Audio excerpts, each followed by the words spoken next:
Halo, selamat datang di channel Ruang Taktik. Di video kali ini kita akan analisis laga UCL kemenangan telak Manchester City 7-0 atas RB Leipzig. Setelah tertahan imbang 1-1 di leg pertama, Man City sukses hempaskan perlawanan RB Leipzig di leg kedua dengan skor sangat telak 7-0. Dilihat dari statistik, City memang sangat dominan baik dari possession maupun chance creation.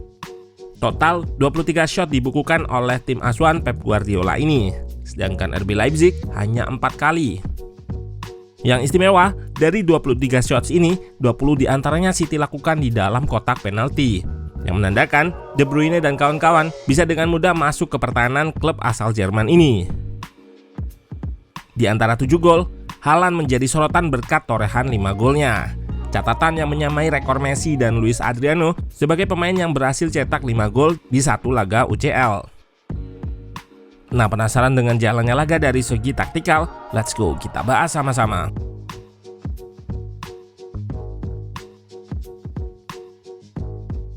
Tuan rumah Man City menggunakan formasi yang cukup menarik.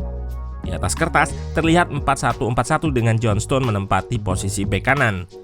Namun pada banyak momen, formasi City diubah menjadi 3-2-4-1. Bek asal Inggris ini akan invert ke tengah menjadi pivot mendampingi Rodri. Di lini depan, Haaland ditopang oleh 4 pemain di belakangnya, Grealish, Gundogan, Kevin De Bruyne, dan Bernardo Silva. Sementara itu, tim tamu RB Leipzig tampil dengan formasi 4-2-3-1. Timo Werner yang musim ini sudah mencetak 13 gol memimpin di barisan penyerangan. Di belakangnya ada Dominik Szoboszlai, Emil Forsberg, dan Konrad Laimer.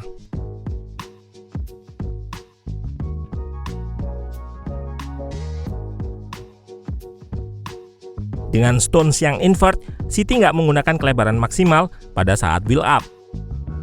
Namun, dengan shape 3-2 ini, City unggul jumlah terhadap 4 pemain di unit pressing RB Leipzig. Ditambah, Ederson juga seringkali terlibat dalam fase build up ini. Dengan situasi menang jumlah, City seringkali nggak begitu kesulitan untuk eliminasi blok press Leipzig dengan progresi melalui tengah.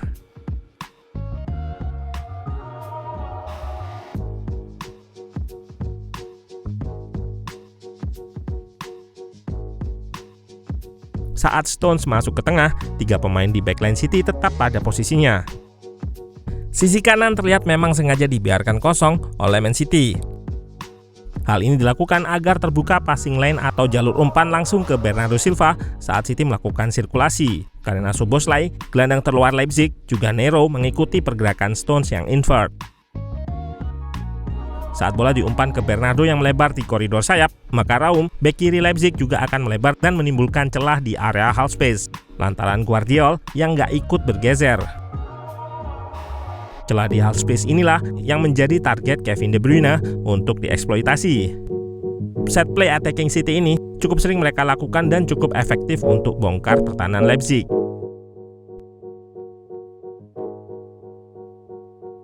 Di awal laga, City juga sempat peroleh peluang dari set play ini.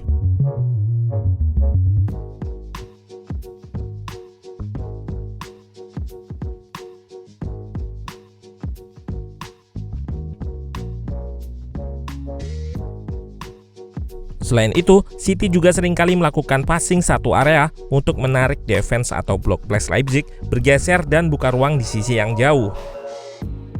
Selanjutnya dengan cepat, City lakukan switch play. Pemain yang disorot pada laga ini adalah Erling Haaland.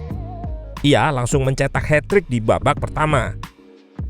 Gol pertamanya dicatatkan melalui titik putih setelah handball Henrich di kotak penalti.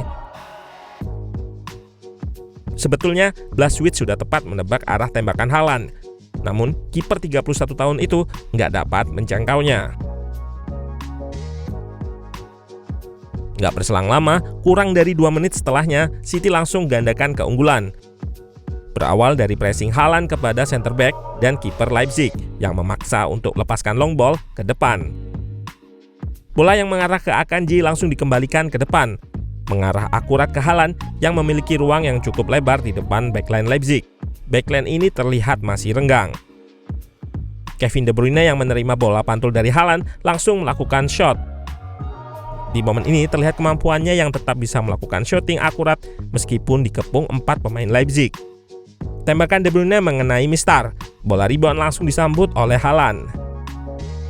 Memang di laga ini hampir semua golnya dicetak dari situasi bola rebound.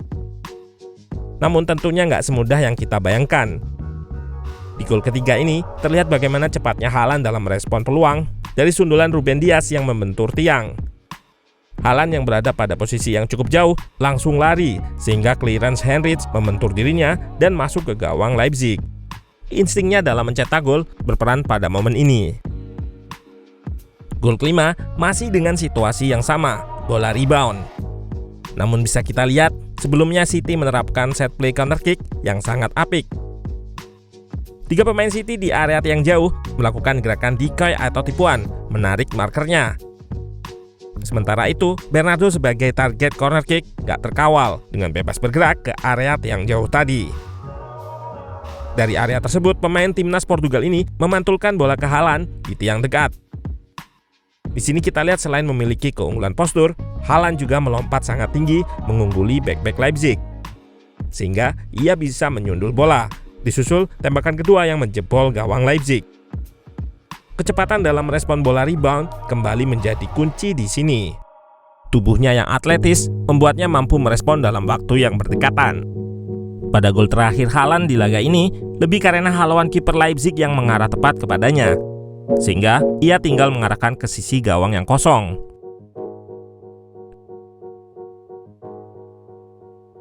Pada match ini memang Haaland tampil sangat klinis.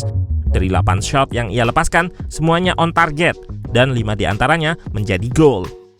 Pergerakannya juga sangat efektif, meskipun hanya melakukan 30 sentuhan atau paling sedikit di antara pemain City yang starter.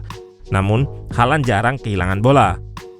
Ia juga beberapa kali turun di ruang antar lini sebagai pemantul. Meski berperan sebagai nomor 9 murni, namun ia sangat terintegrasi pada sistem Pep Guardiola.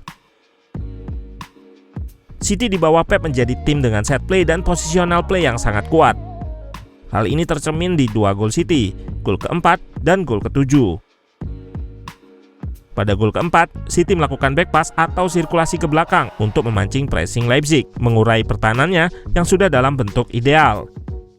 Pancingan ini berhasil, terlihat ruang vertikal Leipzig melebar, dan City langsung melakukan serangan cepat ke depan dengan 1-2 sentuhan.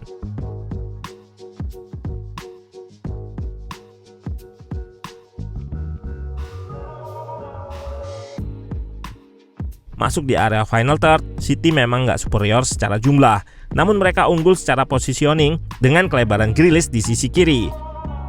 Skema ini diakhiri dengan pergerakan Gundo ke arah berlawanan dari umpan Grealish yang berhasil mengecoh 2 pemain Leipzig dan buka ruang tembak baginya untuk arahkan shot ke sisi kiri gawang. Dan di gol terakhir, keunggulan kualitas terlihat di momen ini.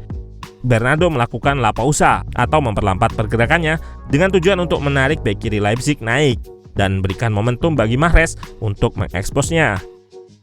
Di sini ada 2 pemain Leipzig yang seharusnya bisa bergeser menutup Mahrez, dan dari awal bisa terlihat Kevin De Bruyne gak termarking di sisi jauh.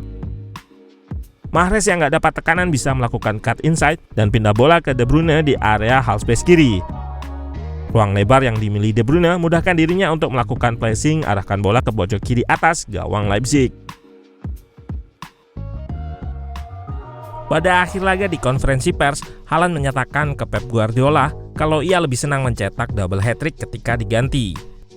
Yap, ia menyebut juga kekuatan terbesarnya adalah mencetak gol. Gak banyak hal teknis yang disinggungnya.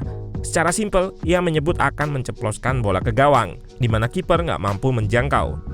Dan seperti ruang taktik sebut tadi, ia mencetak 5 gol dengan sentuhan paling sedikit di antara pemain lain. Ini menunjukkan insting golnya memang sangat tinggi.